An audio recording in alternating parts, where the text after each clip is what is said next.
Well, hello everyone. Welcome to the NOVAK and FRANTZ show with our special guest. Oh, there he goes. Our special guest was RAKE YOHN, but apparently his 150 IQ has done nothing to help his technical prowess. There he is. Too smart. We have RAKE YOHN, everybody. Yep. Yeah. He looks Rake- a little disoriented and confused. Let's ease him in. Rake, are you okay? What the fuck is going on over there? So anyway, we were if Rake can figure this thing out, and wipe the very confused look off of his face, RAKE YOHN will be answering the tough questions. Now I know what you're thinking. What kind of tough questions could RAKE YOHN possibly answer? Well, it's up to you. So what I'd like you to do is everyone with a question for RAKE YOHN, it could be about anything you want. Put it in the message thing, and well, we'll get to them all. CJ is going to read them off if RAKE YOHN comes. Boy, this is a fucking failure, isn't it? Shut up. Stop being a fucking optimistic here, all right? Let's stop being a pessimistic and Stop being an optimistic. let's take a brief moment to look at CJ and notice, is anything different? You look better, you look cleaner, you look healthier, you look fucking younger. What's going on? Yeah. You know, I was doing kayaks today, so there's a little tanning going on and the hair. Wow. Franz, do you see this? I do. And I thought the attention would turn to me because I just got another facelift. Yeah. It knocked 4 years off of me, which will make me 52. Well, attention-driven whore. I know. Attention-driven whore. Well, you got so confused about talking about yourself. You forgot. I am okay. So anyway, let's me introduce everyone. Of course, we have CJ Schumard, who is the president of the Brandon Novak fan club. You can write him a letter at P.O. Box 123 Elm Street, and Novak will get back to you. And of course, we have the ex-addict, the certified rehab interventionist, model, performer, stuntman, skateboarder. I notice you're not stopping me, Novak. You're not very shy when it comes to the attention on you. Man, we have illustrious Brandon Novak, everybody. The NOVAK and FRANTZ show. Thank you. But I'm telling you, I'm taken back by CJ's look, man. He looks fucking younger. He looks skinnier. He looks healthier. Wow. I'm competing with the GQ model that you are. You're winning. You're winning in my books. You know, vitamin C does a body good, especially during these trying times. So I think you've stumbled into a remedy that's really working for you. You know what I gotta say, man, and I like normally vitamin talk is boring, but like I gotta say, I've been doing the gummy vitamins later. I feel so much fucking better, like than the normal hard vitamins. Like I don't feel I ever digest them; they just make me sick. Yeah, self-care is the most important thing I've come to realize the older I get. You know, like creating boundaries and all that shit that I really took for granted at a young age. Because I'm like, fuck you, I'm invincible, I'm indispensable. You know, I'm irresistible. As you said, I'm a model. You know, didn't really pay much mind. But then, and that's also around the same time when I thought age was just a number until I hit that certain number and believe now that like that's not the case. And it's about the end game at this point. Well, you were saying that the other day when you stopped over my house. You were saying that you've been skating all day, and you had this look on your face. You were like,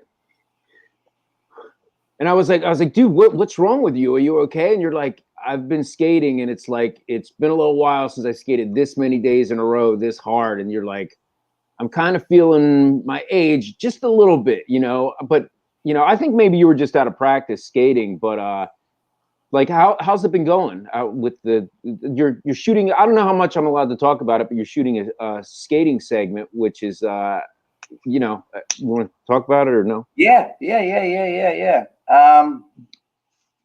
know, I'm not trying to get sidetracked here, but I see the Might Be News, BanyanTreatmentCenter.com. Ask us a question. It's very TMZ like. It's pretty fucking special. You know, I feel like we're getting some. The president of the Might Be News Network is responsible. Ladies and gentlemen, welcome to a podcast of a bunch of attention-driven whores. Oh, look, it's RAKE YOHN. God, this attention, you fucking whores. Yeah, Ray. He's back and he's working. Yeah, no, I got I was on my fucking kid's little Chromebook. That shit wasn't happening, man. Wait, you don't own your own laptop? You're using your kid's shit? I have like 5 or 10 different computers. Why? But Why? a bunch from my dad's house and all that shit. You don't want to hear about it. Why not just have one fucking laptop like a civil human being, right? Oh, my good computer is for my VR chat. Oh, We'll talk about that later. But wait, what's it being used for right now? Why wouldn't you use it for this? My good computer is being used for something else. What you just said. What is it doing currently right now that you're not we using? chump change over here. You mean all the like half naked women I hang out with that really aren't women in virtual reality, but I tell them not to talk? That's one way of saying it. Rick's fantasy is. It can't get a fucking 15 North. It can't go anywhere. Brandon, how you been, man? A little better than you. I have a fucking laptop that works these days. Yeah, no, I hear you. No, I got my other one. Hey, I never got the chance to tell you, but I really wanted to tell you. I saw you on the Philly TV, Fox or not Fox. Yeah, Channel 13. You did a really good job, man. It was really well spoken. I think that was a really cool fucking thing to do. So. Hey man, thanks. And for that, number one, Rake, you and I, we go back a long way, and that means a lot to me. But for the viewers that might not be aware, this is probably one of 3 times we've really been face to face and talked. Seen your ass in fucking how many years? Since I've gotten sober. Yeah, dude, it's been that long. Like the last time I remember you, each other literally face to face, touching each other since I've been sober. Last time I remember you, you were worse off than fucking Franz, man. You're looking good now. Joe's the one that's, yeah. We haven't been dick to dick for quite some time. No, we have not been dick to dick for quite some time. But yeah, I think the last time I probably saw you, you might have been without your pants. I just want to say I have not had a chance to tell you face to face. I'm proud of what you're doing. I'm proud of you. I think you're doing the right thing. And anybody who has any fucking thing else to say about it, then they don't need to talk to me. So good on you, man. That's the definition of a true fucking friend, ladies and gentlemen. Yeah. And if Rake Yohn thinks you're doing the right thing, you must be, because he has 150 IQ, ladies and gentlemen. I don't have 150 IQ. And I ain't saying I'm doing what he's doing. I ain't as strong as this motherfucker right here. But, he's doing virtual reality, making women shut up all the time. It's a bad scene. I would take some screen grabs or whatever, but I'll never forget the time we went to Miami for the VMAs, and Rake's in the lobby, and it's me and Bam and Dunn and all of us, and Rake's like, yeah, I gotta go meet up with this chick, but she brought some baggage with her, and we're like, oh, what's that? Like, she just get her heart broken, she crying, she's sad, she bring her sister. He's like, nah, she brought a boyfriend. Yeah, it's all buddy of mine. Yeah, how is that? How does a boyfriend qualify as baggage, Ray?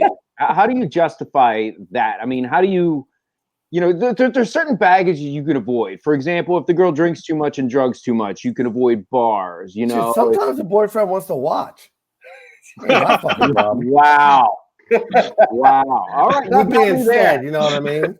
That's I'm on a different level now. That was back in the day, but funniest time from that trip, Brandon, I'll tell you, man, me and fucking Dunn, man, fucking God rest his soul. We're just trying to look for a regular place in South Beach. It took us all fucking night just to find like a regular place like we would all want to hang out at, man. Like I miss you, Brandon, but I'm glad you're doing well. I'm actually glad that you're not anywhere near me. That's a rather bold statement. Yeah, so but for real, man, I'm proud of what you're doing. I'm proud of what you stand for. You've been around a lot of people, I've been that are close to me, I've been involved with. So keep doing what you're doing, but that doesn't mean we can't have fun, you know what I mean? Absolutely. And I always say that, I didn't get sober to fucking live in an AA meeting my whole life. Not that there's anything wrong with that, but there's a world much bigger and broader than just a 4-wall room. You fucking, you can, have just as much fun. Yeah. Hence us being here tonight, hearing about your virtual reality fucking weird XXX porn rooms. Yeah, that's right. I got to give a shout out to my buddies Noah, my buddies Connor. He's got the best tits in the business. Shout out, people. I oddly enough believe him, Franz. What about Lucky Lendon, man? We got to give Lendon a shout out. I was thinking about Lendon's doing good, man. Lendon's doing pretty good. You know, it's great seeing all you guys again, though. And Dinesh, you got to give Dinesh a shout out. Darmesh. Darmesh. Oh, You sorry. racist MF. No, I was thinking of the Danish pastry. The Danish. So Rake, what everybody wants to know is what I want to know, and that's the answers to the hard questions. You, in your career as a scientist, what kind of groundbreaking cures are you working on? Like, have you guys found something for cancer lately? Okay, before we talk about that, Brandon, do me a favor. Put your fingers in your ears. Yeah. Now that's didn't hear that? my ears, Rake. Okay, sorry about that. Yeah. Hold on. My bad. Not to be a downer, but fuck a cancer cure. Let's ask him about like a COVID-19 cure. Fuck that! Brandon, I'm lucky enough that where I work right now, we have 2 molecules in the clinic. One of the molecules we're actively manufacturing right now.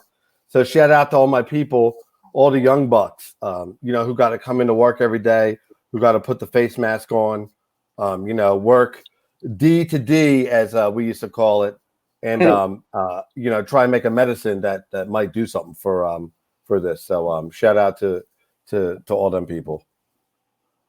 Yes, shout out to them. Now get to work and come up with a cure for cancer already. It runs into my family. I'm fucking working on it. Mm-hmm. One day at a time. I had a bit of a hiatus with all your fucking shitty movies, Franz, but what so how are you able to work, like, because you know I've been at your work before. It's a humongous laboratory facility with thousands of employees. How are you able to work from home and discover cures for the ailments of mankind from your house? So I'm lucky enough right now that you know, all my buddies, my brothers and sisters, you know, working to actually, you know, hands-on make the medicines. I can help either guide activities or work on different you know, kind of like data, like numerical techniques to support making new medicines. So that's how I can stay at home. But Franz, it fucking sucks. Really? It sucks the biggest fucking D. It's been like 6 weeks.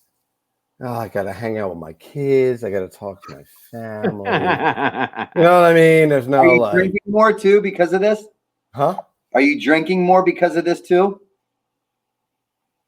No. See? Brandon, you have to get on TV more often, because when you do, you know what I mean? It's you know, 9:30 a.m. and I'm thinking like, oh, I'm gonna head to the fridge, and then Brandon's having a cup of coffee. You know, he's like, you know, we're doing like everyone stay strong, and I'm like, oh, I gotta stay strong, Ted. It's not noon. Yeah, stay strong. It's not. What would Brandon do? No, who'd ever thought that'd be the mantra? What would Brandon do? No, I never fucking thought that either. And now everyone's worried about COVID. You know what I mean? Shit. When we were fucking on tour, this fucking viruses fucking left and right, man. You fucking had to duck. You think about it this way, Novak. Every time you're on TV, Rake stops drinking for 15 minutes. So if he can manage to hit all the networks in one night, he can have a sober evening. If that's all that I'm able to achieve out of my fucking, I win. I didn't go to the liquor store for a month because of you. Well, that and Governor. They closed them down too. I'll say it's Brandon. It's definitely Brandon. But I can't wait till the next time we actually get to hang out, man. So are you still in the state? You're in a different state? No, I live in Philadelphia. I live right in the city. I live like right near Betsy Ross's house. So street creds to say Betsy Ross is my neighbor. Yeah, once people in Philadelphia aren't legally allowed to wear masks on a regular basis, and all this kind of dies down, and you know, we can even do a bro, you know, whatever it is. We gotta hang out, man. It's been too long. Franz is right around the corner. We'll do an old fashioned. Stay hang out with Joe. Yeah, who cares about me? Coming down there. You know what? You know what was? I'll never forget, Rake. Like, one of the things about you is you always had a very dry sense of humor, and you could make everyone laugh, and there was nothing to laugh at. And I remember when Ryan Dunn died, and we all got together, and you know, it was. I mean, Novak, you were in jail. Yeah. But you know, it was Rab, you, me, Bam, and you go, and there was a quiet moment. You go, you know, it's pretty cool to see you, motherfuckers. Yeah. We should something like this should happen once a year to bring us together. And it was like, sake, that's you know what we needed to fucking laugh. It's like, I don't know, man. It was maybe that's what it takes, man. You know, I love Ryan, but you know, shit, maybe a human sacrifice once a year so we can fucking hang out. Yeah, you'll be willing to sacrifice me so long as you can get together with your best bud. One of the lesser members. I don't know if it got any lesser. You know what I mean? Hey, Ray, just throw a shot. Can you? I wanted to sacrifice. You know, can you get back? I wanted to sacrifice Franz for a lot of years. Fuck, and I would have did it for way less than us getting together. Hey, Ray, do you remember when you first met Novak? What your first impressions of him? You know, because we're filming. Hey, first of all, you might be about to have a birth control message coming up here. Hey, come here, everyone. There you go. Boy, Rake Jr. Put your hand out of your ass. Rake Jr. Yeah. His name is Keep It in Your Pants, Jan. Go find your brother. I told your worthless brother I'd give you 20. I give him $20 if you didn't come up here. You lost your money. Wow. That's our future, ladies and gentlemen. No, that's the future. That's Parenting 101. Right. You gotta hustle. Oh, he's crying. Oh, for fuck's sake! You're not watching TV. Here, take the phone. Here, let's ask him some questions, Ray. Here, go watch Cardi B on TikTok. Do what it is you do. Go. No, bring him on. Bring him on. Come on. Come on. Okay, here you go. Here's a big moment. Okay, here. Do you want to be on TV? Do you want to be on YouTube, or you want to do this? Okay, go run downstairs. No. You have to leave. He wants no part of you. Oh man. Okay, do whatever you're gonna do. Franz, Turn the volume down. I know. I was gonna ask him about the meanest his daddy's ever been. I wanted the world to hear, but he's not good at that. We can get the other one for that. No, but for real though, you know, I gotta get them into the city, you know, to see you, to see freaking Novak. Yeah, dude, I got a movie theater in my house, dude. It's a 16-foot by 9-foot fucking projection screen. So it's like, yeah, we should all get together and have an adult beer child film night. You know what else is hilarious, man? The rest of the world that thinks that you know, everyone got rich from X, Y, or Z. I'm like, just because Joe Franz actually gets to live and have a house, that's you know, that's like how much he's like profited from the whole thing. Like Brandon didn't lose his life; that was his reward, you know. Yeah. So I'm just glad we can all still fucking hang out and tell the stories, man. Because you know, some people they go down a path, and you know that just doesn't necessarily don't work out that way. You can't put a price tag on those memories. You absolutely no, man.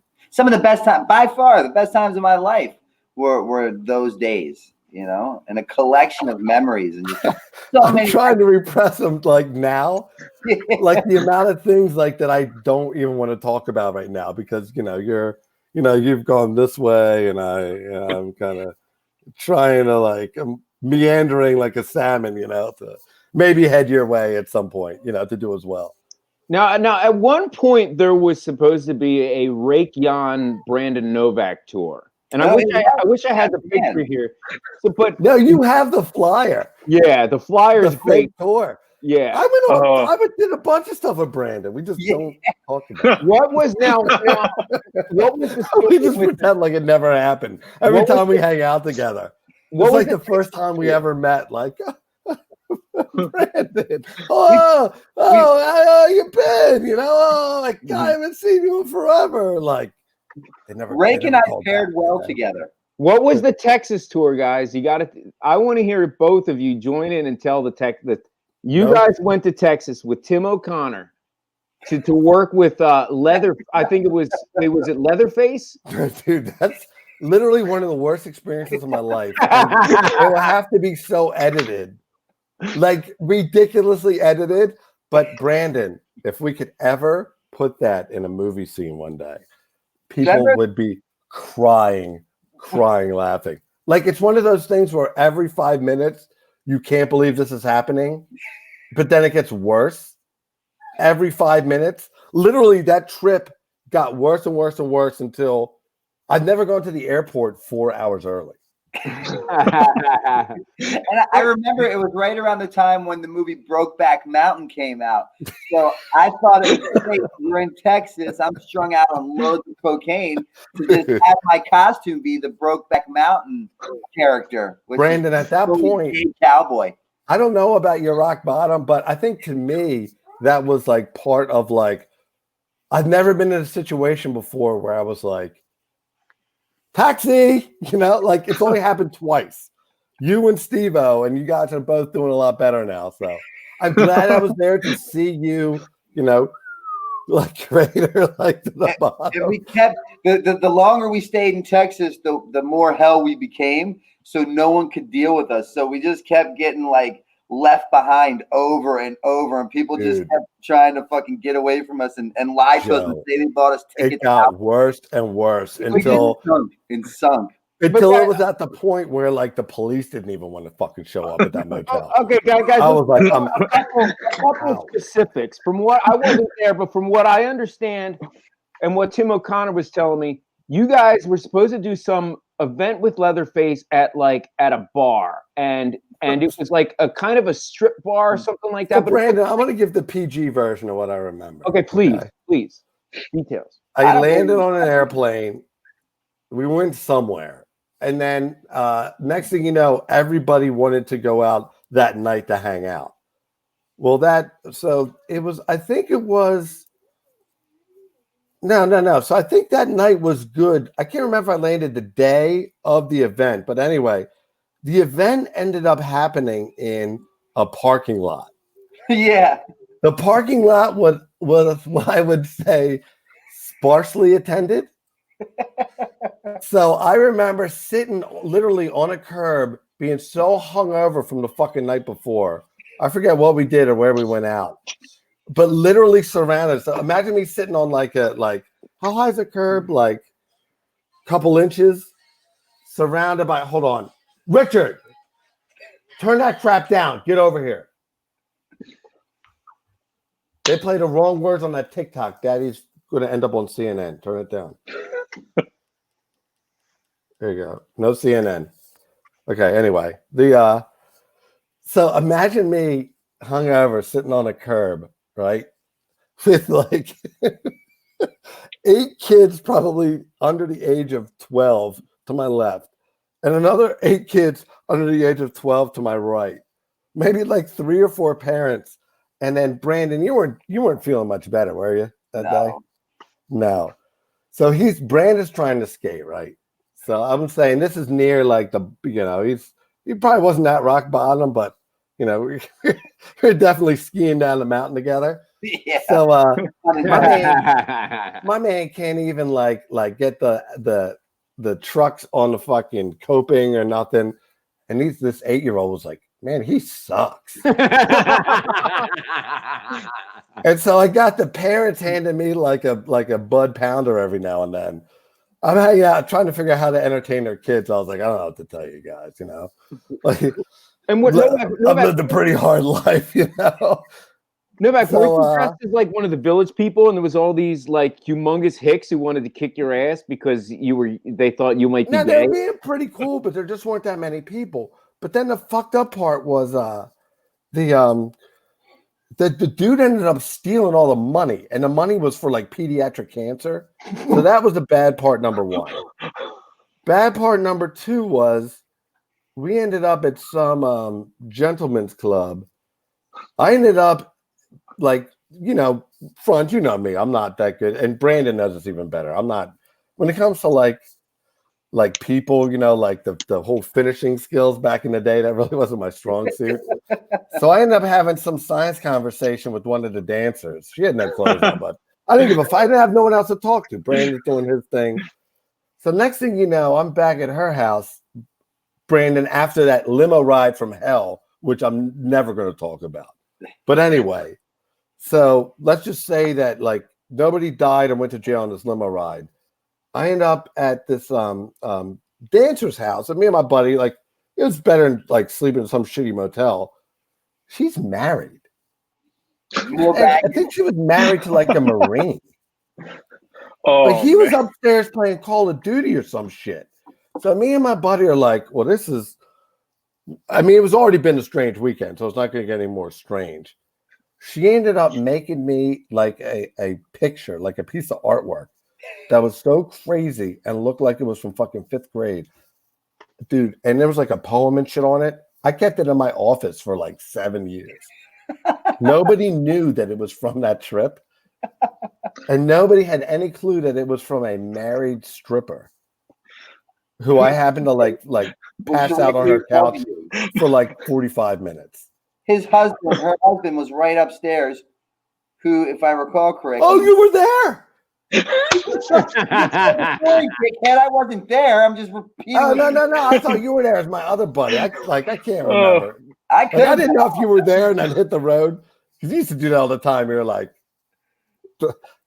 thumbs down. Get 4 thumbs down. No, Novak, from what Tim O'Connor was saying, you ended up in a hotel room with the girl who like took makeup and drew all no. all over the mirror. When we went back to his room, that's when I realized that things were bad.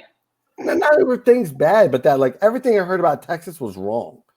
Like most of the white people sucked, and most of the other people were great. I remember this woman. I think she had a kid or two. She might have been 20 years old. Her and her friend. They rolled up around 3 or 4 a.m. Assuming I do remember that with a kid. Yeah. They were really nice. And then it was I think we rolled to your motel room maybe around 5:30, 6 a.m. And I just remember, man, you were like, there was writing going on the mirror with lipstick. Tim O'Connor was laughing. You wanted to complain to the hotel management about the sheets or something, and I just didn't think it was going to end well. I could see you dumb fucks getting roped into something like this, but how does Tim O'Connor, world-class skater and personality, get roped into this with you guys? Like, wow, what the fuck do you have in common that you would have ended up at a demo together? Because I remember when I got this offer, they wanted skaters and they wanted like TV personalities. This offer. I'm like, well, I must have did something recently where Tim was running around. So I'm like, I'll just give Tim a call. And he just showed up. He had no clue what was going to happen, Joe. In the grand scheme of shit shows, this was like a 9.5 out of 10. This was awesome. But once Tim was on the ride, he wasn't about to get off the ride. Like, dude, Tim O'Connor was fully committed to the Motel 6. I saw him there. I saw the pregnant women. It was late. I don't know if he's married now or whatever. We're all married. Well, we've all moved on in our lives. So Tim, if you see this, I apologize. But Tim O'Connor hanging out with you guys is like the National Lampoon Vacation. He's Chevy Chase. You both are Uncle Eddie. It's like it doesn't. There's no chemistry. Who jumped in the pool in that movie?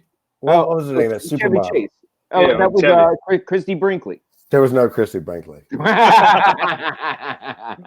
There's Christy Brinkley, like 18 years old with 3 kids, man. It was Christy Stinkley. Yeah, dude. It was they were very nice. They were very nice to Brandon. They kept him alive. They literally kept Brandon alive. So I've noticed a common theme going on. Anyone that does an event with RAKE YOHN gets sober, Brandon and Steve-O. And then all the girls Rake gets on tour come with baggage. There's a lot of baggage. The stripper had the husband. The one girl in the story in the beginning had the boyfriend. Had more baggage than just the husband, man. There was a lot going on. And that I couldn't even diagnose. I realized that I was in over my head around 4:35 a.m. before I went to sleep for 15 minutes. Do you still have the wonderful piece of art that you brought back? No, I had to when they made me move offices, I had to I had to kiss it goodbye. It was there for ages, Brandon. And every time I looked at it, all I thought of was you. Rake, what's the biggest lesson you learned from the CKY Viva La Bam days? Like, if like we all learn life's lessons as we progress in our journeys. And what's one thing that you really took away? That what have we learned, Rake Yohn? The biggest lesson in the world is don't believe a fucking word that Jeff Frantz ever tells you. Don't believe one word that he tells you. Like, it may come to fruition in 5 or 10 years. You know, maybe one day you'll become a cult classic. But no, it was. Because whenever we filmed, there was always two things that we would film that you had to be ready for. One was what we told you we were filming. The second was, in reality, what we were really filming. Well, that took me a while to figure out. That took me a good... which could put you in physical or emotional jeopardy. Science smart, street smarts. Science smarts, right. Street smarts. Yeah. You know, Joe never told me when I was like licking my lips, you know, ready to get that, you know, headshot, even though I didn't have a gun and it was a stick. It was actually a penis I was licking my lips over. So you go through a couple iterations of that, and eventually you figure it out. But yeah, that was one of the best things that we ever had you do, man. We were filming, and I just re-edited this for the CKY remastered project because Bam didn't know how to edit it right. But it was like, you know, it was the war skit, and so it's like, so I filmed a shot that looks like it was taken from a telescope of everyone's balls, and so. Later, I filmed you and had you in a shot of you in the trees with a gun with a rifle scope on it. And I was like, all right, Rake, you want to lick your lips. You can. Oh, my God. Blood. And if anyone who's watching this who wants to like hire a director or somebody to motivate that actor, I was salivating, man. I was ready for that kill. And your point of view, I was licking my lips like I was ready to fucking like take out Hitler in World War II. And it was a dick. It was a hairy fucking ball sack. And I was fucking waiting, just waiting for that. But that's what you do, Joe. You motivate me like that. Yeah. You make me feel like I'm in the moment, like I can see through the tight pants. Oh my God, Rake, remember the Viagra story in Brazil? Oh yeah, that's the only time I've ever hung out with so it's a good one. People probably heard it before. So we're in Sao Paulo, Brazil. Sao Paulo, Brazil is an amazing city. It's what, Joe, it's like 3 times bigger than Manhattan? 4 times bigger than Manhattan? Yeah. It's just like it was 26 million people when we were there 26 million years ago. Anyway, so we're in this giant city. And so we actually, you know, Joe and I managed, you know, to try and go to bed before 4 a.m. so we can actually wake up when we're supposed to. So me and him are the only ones up. And then we're like, so what should we do? And then we're like, oh, man. I hear you can buy anything you want in the pharmacies here. Like, that's a kind of conversation. Yeah, so we find a pharmacy. We don't even know how to fucking say pharmacy in Portuguese. So we find a drugstore, and then we're both like too chicken shit to fucking try and buy any like kind of like narcotic or anything like that. Yeah, it's completely legal. But Rake looks like he's committing high crimes. I don't know what I'm doing. I don't even know the language. He was so nervous. He was like, I'm like, dude, if you want codeine or whatever, just go up and ask for it. And like, I didn't buy know it over the counter. And he's like, I'm a pussy like that. So then Joe's like, we want Viagra. And I'm like, I'm like, whatever. Well, wait a minute. Let me circle back with just Novak. I've seen you act more nonchalant on a fucking heroin street deal. I don't know what to do that. With that. Yeah, so I see. So at the time Viagra came out, and there's these big signs everywhere, Viagra, and I'm like, I wonder if this stuff works. So Joe's like, let's get Viagra. I'm like, oh, this is gonna end well. So he grabs some big V, right? So I was like, okay, what do we do now? And we're like, okay, well, let's go get a breakfast Danish, I guess. So we go back. Hold on. You're not hearing what I'm hearing. Oh, no, you're hearing what you're hearing. This is exactly how it went down. In Sao Paulo, Brazil, early sleep, you guys are loaded and you go to a No, we weren't loaded at that point. We were perfectly like actually well rested. So he went to a pharmacy, didn't buy narcotics, bought Valium. Bought Viagra. He didn't even buy Valium. He bought fucking. So Joe's like, I'm on Viagra. So I'm like, okay, word. So he's like, so what should we do now? And I was like, we should probably get breakfast. Like, I don't know if you want to eat that on an empty stomach. So anyway, so then we go, and I think I got a cinnamon roll. You got food and an espresso. You got wait a minute. And then you got some kind of pastry or whatever. No. And one of them little coffees. So we're sitting and chit chatting, and I guess the Viagra's like burning a hole in your pants or whatever. And burning a hole in your pocket. So you're like, well, I've never eaten this before. And I was like, well, I'm a chemist. I mean, I've drawn the structure. Like, fuck it, let's see what happens. So Joe and I hung out. We had our morning tea and coffee, a couple Danishes, popped a boner pill, and broed out for another, 15, 20 minutes. That's all it took. No, they were walking around. That's all it took, dude. Three shots of espresso. It was like the first time people take fucking like LSD or whatever. Not that I've ever done that, but like, is it working yet? Like, dude, you feel anything? It's like, I don't know, man. I felt like we were like fucking like 16 in high school. Yeah, Like, what's it doing? He's like, I don't know. Yeah. It's like, I don't know if it's a coffee or.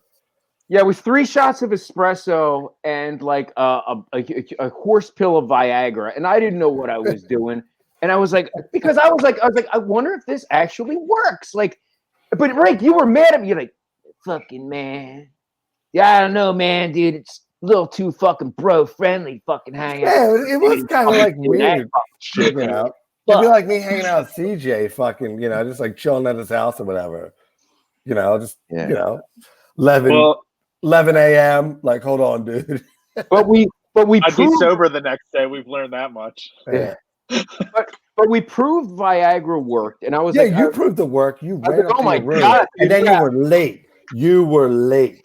You. I couldn't show on up. time. I couldn't show up with the big bulk. And everyone's like, "Where's Franz? Where's Franz?" And I couldn't tell him because it was so embarrassing for me, let alone for you. But yeah, that was a good one, man. Like, why is Joe late?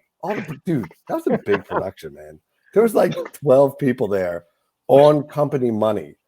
Yeah. Where's Joe? And I was like, man. Yeah, I had to take care of business, man. I had to do something to be able to walk straight. It was insane. I swear to God, if this Viagra was so potent, if I would have kept it in my neck long enough, if I would have swallowed this, if I would have swallowed it slower, I would have had rigor mortis in my neck and fucking choked to death. I swear to God. That's what she said.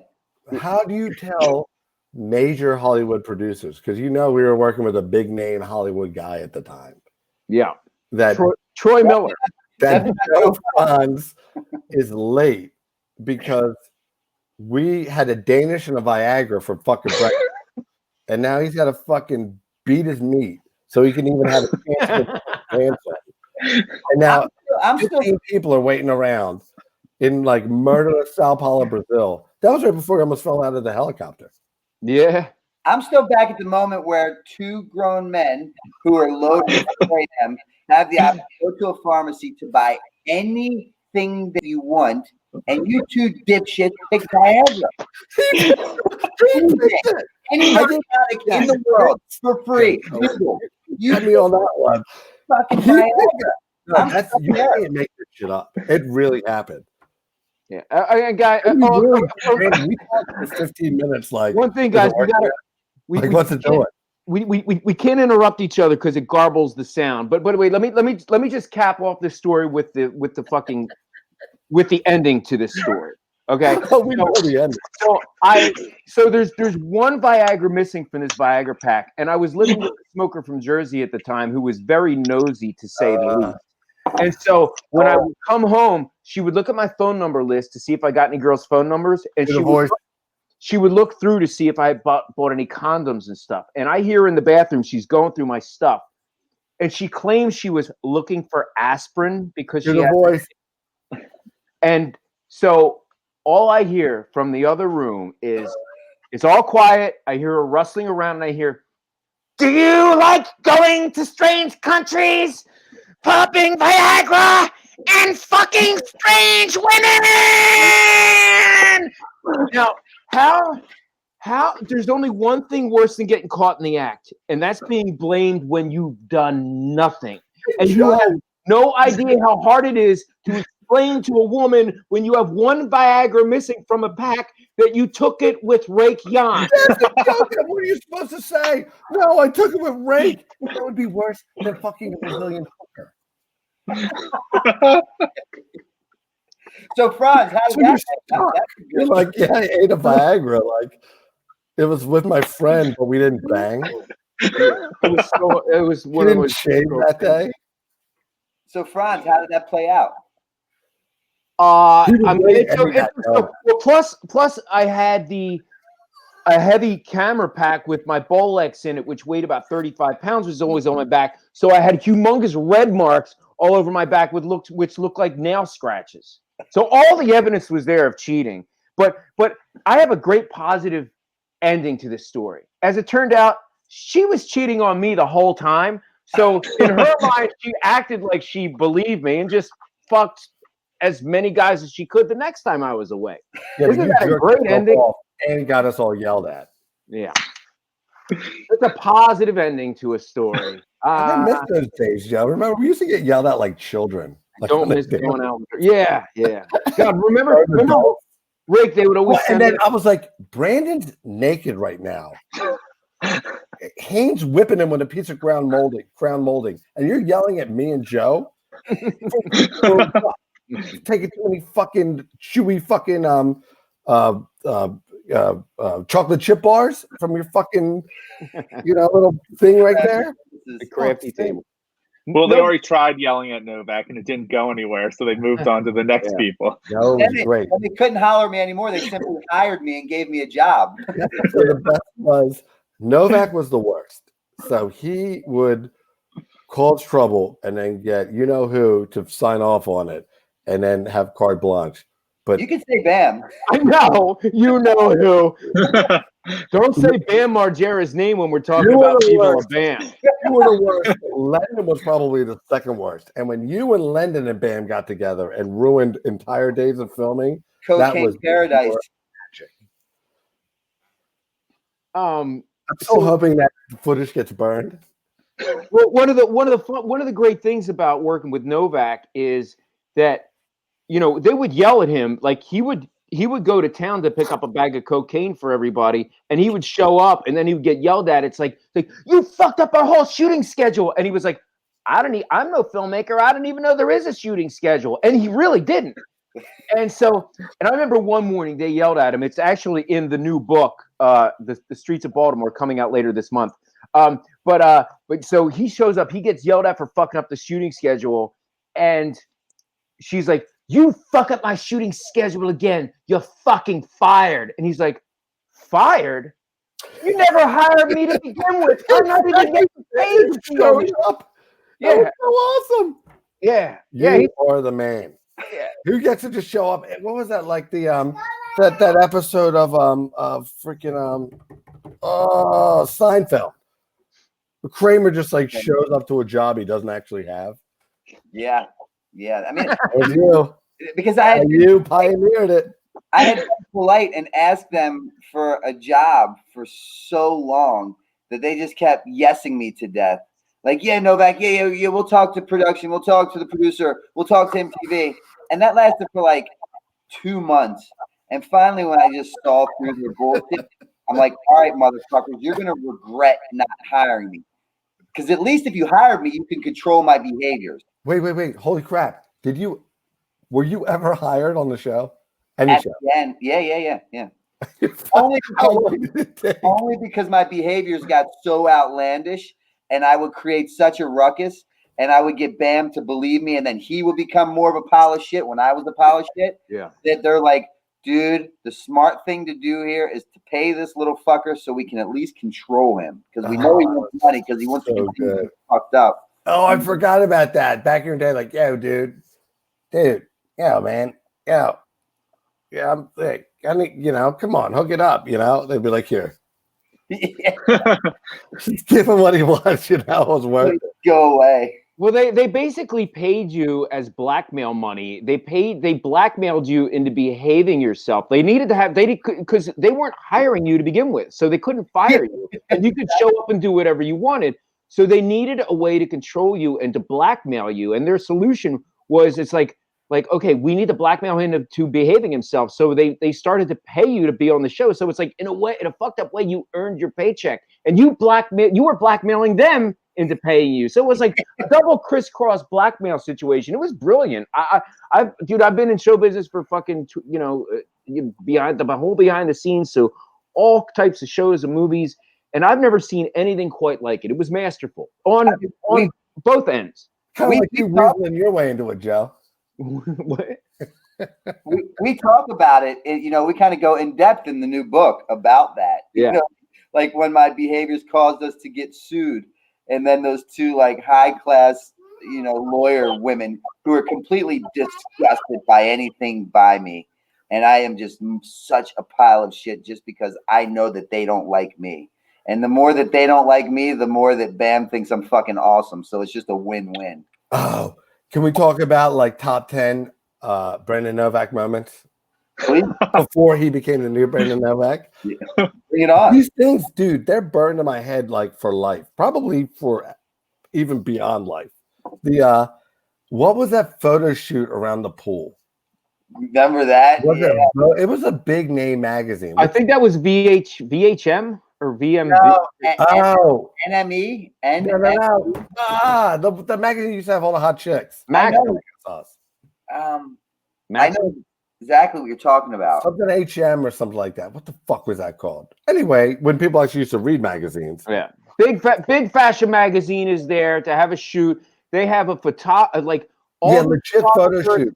When they have those umbrellas with the silver at the bottom, it's going down like this, like the little reflector things. Yeah. They get everything set up. Phil's in the pool. April's there. We're doing this fake family scene. Screen time Glom's in there. Screen time Glom's over in the corner doing this over and over. Did you have a robe on even, or were you just buck naked? No, I wasn't. Here was the thing. I wasn't in the photo shoot. No. You weren't in the photo shoot. I'm trying to remember what you walked down. Well, here's the deal. So I was bummed out. So I was in the house, right? And I'm like, fuck it. If I'm not in the shoot, I'm not going to lurk around the pool in hopes to get in it. Fuck it. So about 2 hours into it, he's like, yo, what are you doing? I'm like, just watching a movie. He's like, get naked, come down, and jump in the pool. So I'm like, all right. I tell him yes, but I'm like, dude, I need to do something way more gnarly than jump in the fucking pool. So I totally get completely naked, walk out the back. Yeah, you were buck, right? Like buck naked. Down the stairs, slow motion. Everyone's watching me. They're like, what's going on? What's he doing?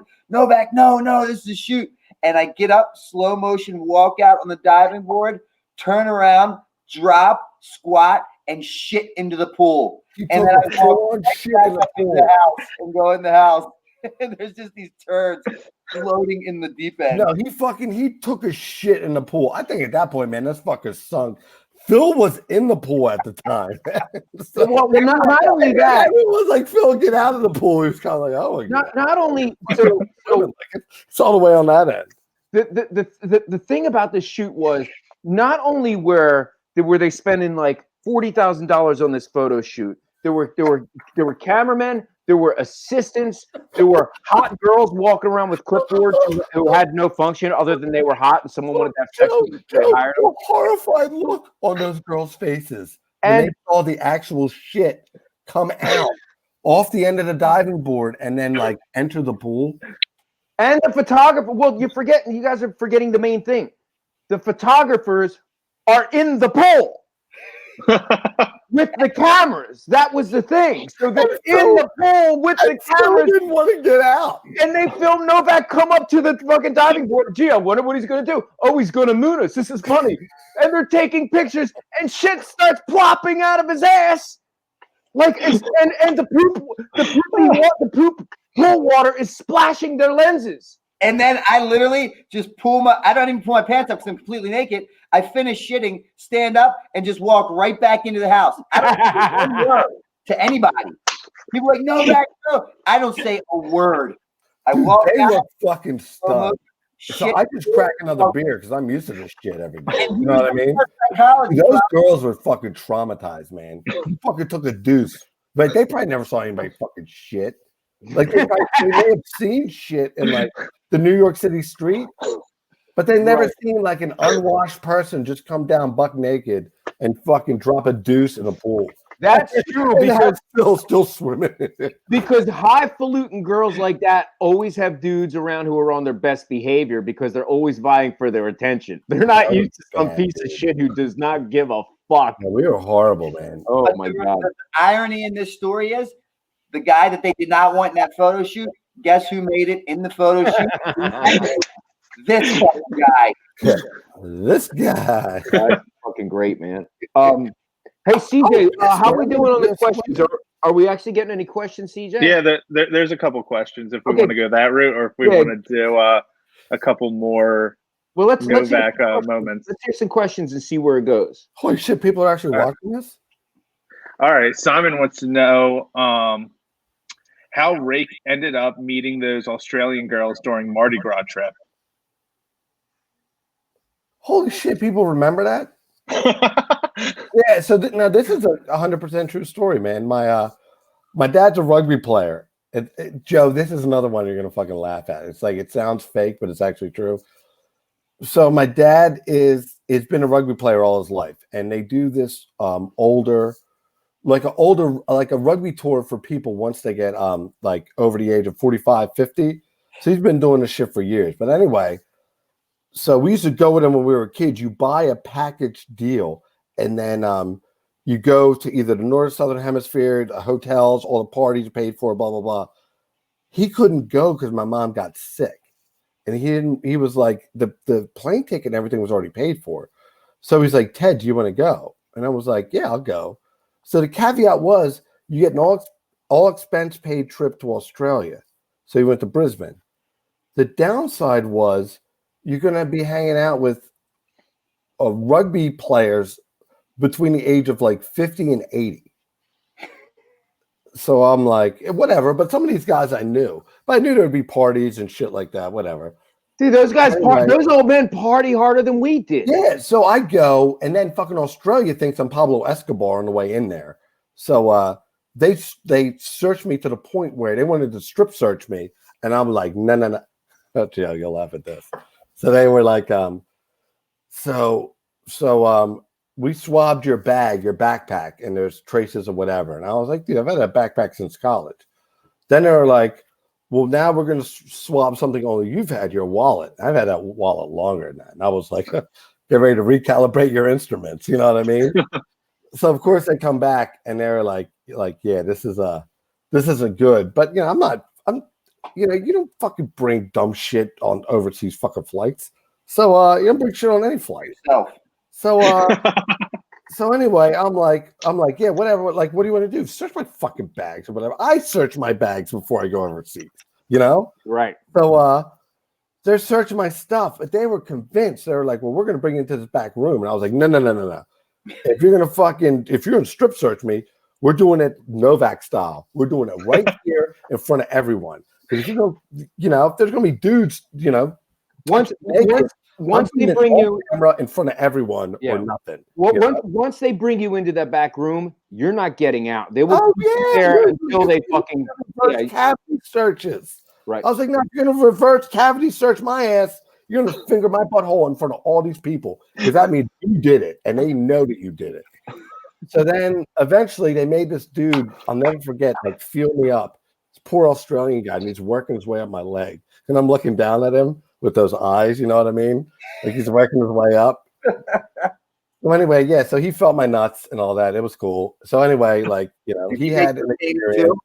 Yeah, so yeah, like he at that point had an experience that he probably hadn't had before. But anyway, so it was at a bar, man, in the middle of nowhere. And then I met these two girls, crashed at their house. And then the next day I was like, oh, I gotta go to this rugby thing. So they're like, it's right down the street. We know where the pitch is. and they're like, okay, we'll drop you off at the rugby pitch while we go get a couple cases of beer. This was at 8 a.m. So I show up at this fucking rugby pitch with all these old men with 2 hot-ass Australian girls and 2 cases of beer. And after that was it, man. So that's how you ended up with the girls from Mardi Gras. Yeah. Now, the other funny part, Novak, it's true to Rake fashion, man. So when we went on a camping trip with the girl's family, like 3 More days later, baggage. oh, she had a boyfriend. We had to sleep in a tent together, not just with a boyfriend, but with her mom. Typical Rake story. You thought the boyfriend was baggage. You thought the boyfriend was baggage. He's there with the mom. They're cool. You know, we're still cool to this day. Yeah, there was a fucking Baby Ruth or whatever in my tidy whities on the thing. And Troy didn't want him to come. I'll never forget that. Fucking bitched at me. I had to drive myself. Don't even get me fucking started. It's like 5 fucking shows on the bullshit I went through. I get stuck with Joe Franz in every shoot. Dude, Joe, great guy, man.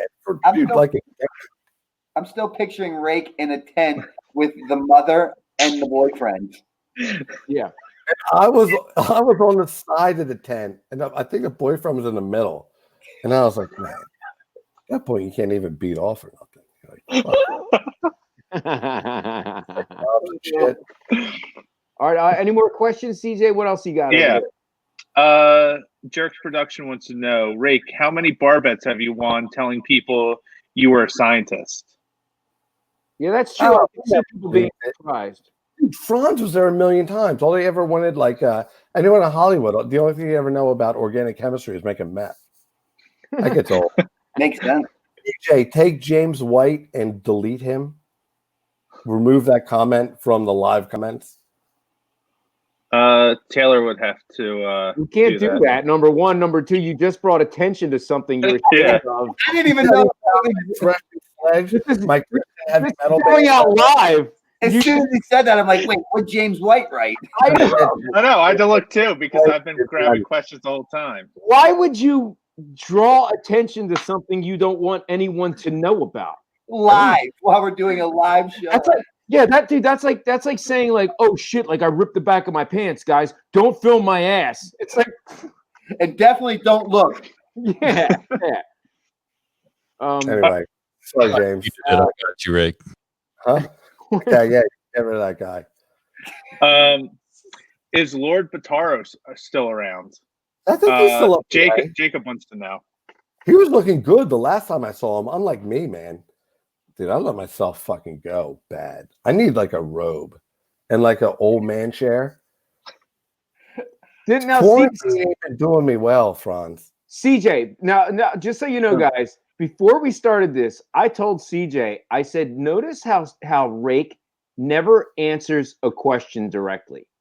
He like whenever someone asks you a question, it becomes something else. The question was, have you seen Lord Bataro lately? It was, and it just becomes this whole other thing. It's hilarious. I need a robe and an old man's chair. that was the answer. Remember Bataro before he forcibly made love to me in the Mustard Man movie? He was a bit heavier, but the last time I saw him, you know, he was looking good. You know, he'd lost a bunch of weight. He was looking good. I, on the other hand, have digressed tremendously. I'm like a cross between fucking Fat Thor and the Big Lebowski. Venus wants to know, Rake, how have you not won an Oscar yet? Oscar Mayer to the fucking mouth, maybe. That's a good one. It's called working with Joe Franz. Yeah. That was a good one. Rake, have you kept any mementos from filming? I got some shit, man. Luckily, my mom, before she passed away, fucking there's still a drawer of stuff. Oh, Franz, I have 3 of the RAKE YOHN tech decks that I found at Kmart before Kmart shut down. Oh, really? But I remember finding a toy with me on it at Kmart. No Wow. way. And I had to buy them all. Wow. That's so cool. I still have them. That's how good of a businessman I am. I didn't have you, CJ. Not everyone's that lucky. No. Why do you hate mustard so much? Kevin Kinderman wants to know. It's fucking disgusting. Next question. It's like Novak's fucking unwashed butthole. You just want to stay away from it. I'm sure he dates more now, though. Star XXX Fox wants to know any lost footage with Rake. Oh my! It's not lost. It was destroyed. I It's like the Joe Franz has it. Yeah. It's like the waterboarding interrogations. CIA burns that shit. Yeah. I'm sure Joe's got a lot of footage on his phone. Oh my Watch it right before he goes to bed. It's the only reason I agreed to do the show. Novak, do you watch The Office? I did watch The Office religiously. Now, unfortunately, I live in these condos and I have hardwood floors, so the people above me have hardwood floors. And every night, I don't have a TV in my bedroom. Every night I go to bed, they are watching The Office. Every morning that I wake up, they are watching the fucking Office. I go to sleep to that goddamn theme song, and I wake up to that theme song every fucking day. It haunts me religiously. That's probably my fucking neighbors that asked that goddamn question. Fuck you. Oh, he is. Oh, dude, get one of our movies, get like Haggard or something, and just turn the speakers up on the ceiling. I had a Dwight bobblehead. I love that show. Joe, I think I had more sex in your movies, simulated sex, than I did in real life during our whole 10 years of filming. Yeah, a lot of people ask me if I had sex with a lot of women during the Viva La Bam days and stuff. And actually, ironically, I had more sex watching you fake gay sex in front of my camera than I did with that. I was never a promiscuous guy. Dude, I banged. I would just watch. I would just take all my sexual frustrations out on what, like forcing Lord Batara to ambush you and start humping you or something like that. Rab looked like he was like partially broken from his scene. Yeah, it happens. Will there ever be a CKY 5? I guess I could. I have enough footage for CKY 5, and I'm going to put out the remastered Blu-rays. And if people buy them, there will be a CKY 5. If people don't buy them, if they pirate them, there won't be a CKY 5. It's like people don't. It's funny, people just put the shit out, dude. Put it on YouTube, like edit it up and do it for us. It's like I have bills. Like I don't know how else I can explain it to you people. I have an electric bill and car insurance and fucking gas money and utility bills and expenses just like the rest of you. Like, it's bad enough that I fucking buy clothes at thrift stores so I can make ends meet. Like, I like that shirt. Yeah, me too, actually. But it's like I actually like, so it's just so frustrating. Everyone's like, just do it and put it out on YouTube. It's like, I can't spend months of my life working for free to please you guys. As much as I would, I'll work for bill money. Like, if you guys buy enough of the other ones and then I have enough to pay my bills and I don't make any money, I just pay my bills. Yes, I'll do it. But it's the good part is that Joe always comes to me last with the paperwork. So he'll be like, the conversation normally goes, yeah, Rake, there's this movie that we put out. I guess you can get this. So here, sign the stuff. We're gonna put, the movie's already out. Here, sign it. I'm like, yeah, and there's no money for you, Rake. I'm like, wait, there's no money in it. There's no money in this. I have to pay you, and then I get the same spiel. I got electricity, like I'm gonna get your name out there. I'm like, Joe, we've been working together for like 2 Get decades. your name out there. I think my name's kind of out there. He's like, dude, I'm working for you, Rake. I'm trying to help you. I suck. Joe, but I have a regular job. Anyone see Deco anymore? Rake? Yeah, I see him. He's kind of like the Amish. You have to like know where to like find him. And if you take a picture of him, you steal his soul. Yeah. Really like Amish. He's doing good, man. He's doing good. He's alive. That's great. Better than I am. He's doing good. He's alive. Well, better than dead. So in the scheme of things, that's good.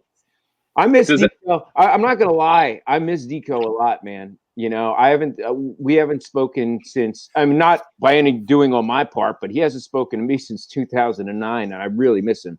I miss all you fuck faces, man. What's that? I'd miss all you guys, dude. Yeah. I mean, like, you know, even just seeing your faces, like every time we get together, dude, it's like a flood of memories. You know, most great, a lot disturbing, but it's just like a flood of memories, man. You know what else is weird too is when we all start to hang out, we get together in the same room at the same time. New memory, like forgotten memories begin to resurface. You know, like one of us will remember a shred of a memory, like a piece to a puzzle, and the other guys would be like, "Dude, I was in the next room the whole time." Like you were? I forgot you even there. Like, oh yeah, and then slowly, as we all add our 2 cents, the pieces of the puzzle to these larger forgotten stories will come to fruition. It's that it wasn't semen, it was actually icing, you know, like things like that, like come to, or it wasn't icing, it was really semen. Anyone see Buddy Bill anymore? Oh shit. I heard he was dead. If anyone's what Bill, like, or anybody who knows Bill, I haven't seen him since the fucking Roan busted out. So I hope my man's doing good. I ain't seen him in lockdown. I was seeing him occasionally over at Bam's, and then he wrecked Bam's car, so him and Bam went that way. I'm friends. Like his kids are friends with my kids, but I ain't seen motherfucker since the Rona busted. I hope he's good.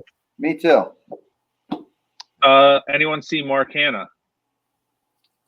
On Instagram, we're friends. I talk to him on that way. I miss that motherfucker. What's he look like now? Does he still have hair? He looks like you. Yeah, he kind of does. Good call there, Franz. Jesus. Not as dude, I really, dude. Hannah is one of the guys I actually I don't get to see very much. You know, he has kids and he's super busy. How many kids does he have? I think he has 3 kids now. Oh, what a dumbass! And he has a super responsible job, which requires him to get up every morning and to work hard. He's a family guy, but it's like I thought he would have learned something from me. What's that? I thought he would have learned something from me. Pull out, don't get a real job. But yeah, dude, Hannah just has this. He always had. Hannah and Rab were similar in that they had infectious laughter. You know, it's like when they start fucking laughing at something, like it's because they noticed something so ludicrous about a situation that you overlooked. You know, and they'll bring up they'll bring up something about a situation that you overlooked, which makes it fucking hilarious. Like Novak, like the time we caught you with the Xanax on Radio Bam and we kicked you out of Bam's house, and like you walk out, you're doing the walk of shame. You're headed back to Baltimore with not a pot to piss in, nor window to throw it out of, nor plans to fucking do anything with your life other than return to Baltimore and shoot up. And fucking, it's all quiet, and you leave the room, and Hannah goes, "Is anyone here the least bit surprised?" Like it's so poignant, you know. Oh man, it's that runs in Hannah's demeanor. You know what I mean? His brother's a cop, so that's kind of a very cop-like thing to say. Yeah, that's true. When I think of Hannah, you know what I think of the most, Joe? What? Iceland. Yeah. Yeah. A man bought $20 and fucking spent it all on a bag of Doritos the first day. He ate all the Doritos and then had a horrible stomach ache and no money for the rest of the trip. Dude, he was so bad with money. Every time he got, like, Novak, you were better with money than his, because Novak, no matter how much money you had, you could make it last 2 to 3 days. So if you had $20, you'd make it last 2 to 3 days. You'd time out your smokes, you'd bum smokes, you'd bum drinks. Like if you had $1,500, it would be gone in 3 days still. But like whatever money Hannah had was gone in 6 hours.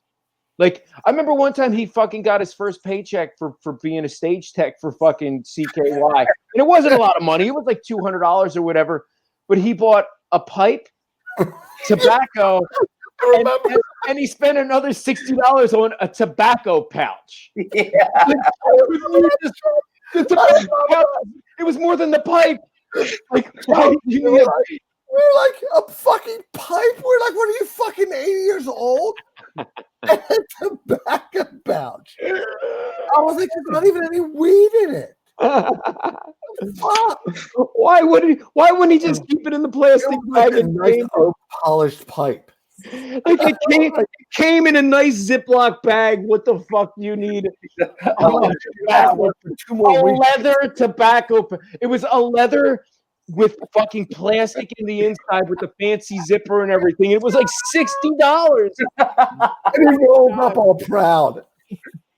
I remember one time Hammer's at Bam's house, and he came in like he was doing like helping Seth build a set, and he comes in and he's like, fuck, I'm in a hurry, and he runs over and he does something in the kitchen, and I go to walk in to the bathroom to use it, and he just sees the toilet taking a shit, eating a hot dog at the same time.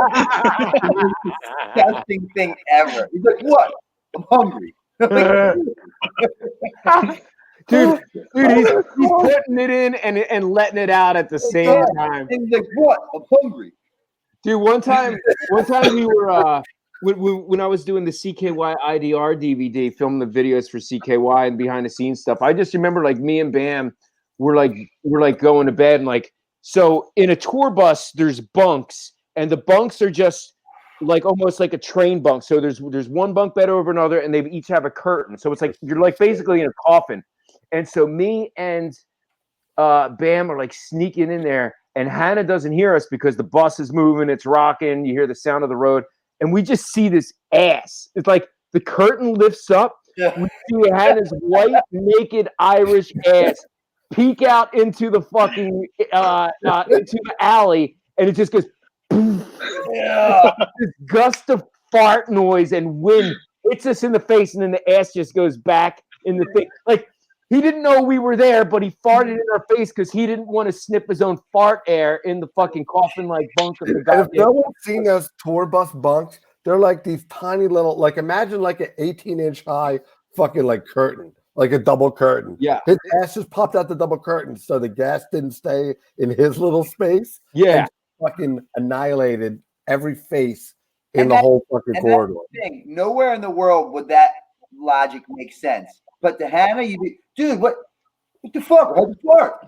Dude, I was back then, though. Imagine trying to get pussy with fucking Hannah's fucking unwashed ass fucking popping out, fucking busting it, you know? Rake, I think you were fucking that up regardless if Hannah put Yeah, I was probably fucking it up. But Hannah's butthole didn't help.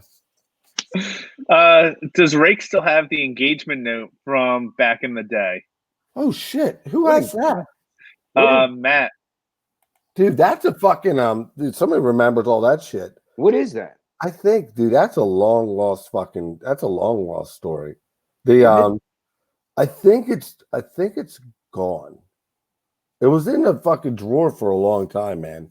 Yeah, that was a weird fucking situation. Tell the story. Hey guys, I have to drive to Baltimore, so I'd love to stay here and romanticize about the old story. Yeah, here, let's end it on that one. All right, I'll tell you what, we'll get together in like a couple weeks or whatever. We'll have Rick back on. I'd love that. Yeah. No, dude, I get on, but you know, sorry to be such a scumbag, Brandon. You're doing so good. I'm gonna take your recovery back by like a couple decades. Rake, I'd be very upset if you were not the way you presented yourself tonight. It's good on you, man. You're the man. I love you guys. I'm hopping off. If anyone out there needs help, please reach out to me and my team directly. 610-635-9092. Franz, Rake, CJ, love you boys. I gotta go. See you, Travel man. safe, my friend. All right, and I guess that about wraps it up. Nope. Rick, we're gonna pick this up on a later episode. We'd love to have Rake Yohn back, and plus, I think we have some audio issues we're trying to work out. Anyway, Brandon Novak Chronicles. graphic novel starring Rake Yon, available again soon. We're getting these printed back up. Will be available on Amazon.com and BrandonNovak.com. Dream Seller, of course, autographed copies on Amazon and BrandonNovak.com. And I'm coming very soon in mid this month, mid-May 2020, the streets of Baltimore. Rake Yon, you're in this book, by the way, and we didn't pay you to do it. Hey, Joe, don't tell Novak. But does it like break my contract if I trade the books that I got that you gave me for like booze? I would be disappointed if you didn't. Okay. You know, I mean, just think about it. Like, yes, it breaks every taboo. Like, fundamentally, I feel bad, but then I don't feel that bad because I'm out of liquor. What did you do to her? I trade them for alcohol. No, the joke was liquor. Okay, all right. It's Mother's Day. I gotta go hang out with my mom and tell her how much I love her. And Rake, happy Mother's Day. I love you, dude. It was fucking great. We gotta make this a more regular thing. Thank you, Joe. CJ, it was great seeing you. Joe, I want my motherfucking money. You fucking still owe me. You know that. Call me. Quit ducking my phone. Anyway, I'll see you guys. See you. All right. But, all right. Thanks. Hey, thanks, Rake. I really appreciate you taking the time, man. See you guys. Yeah. All right. Later, brother. And CJ and Taylor. Taylor, do you have any words about the Might Be News Network? MBNnetwork.com. Go check it out. We're not doing podcasts really much right now, but please go check it out. And thank you guys for being a part of this. Franz, CJ, Novak, Rake, everybody, and everybody watching. Thank you guys so much. MBNnetwork.com. Go check it out. And please become a Patreon of MBN, because if you notice, poor Taylor is so poor from the coronavirus. He can't afford a fucking light in his apartment. He's sitting there in the dark. It's just dark, man. I'm just so dark and ominous.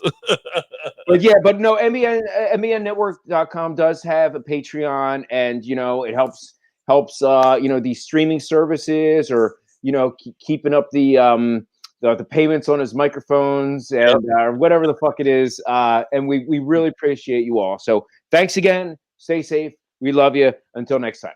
Thanks, guys. Yeah. Done deal. All right.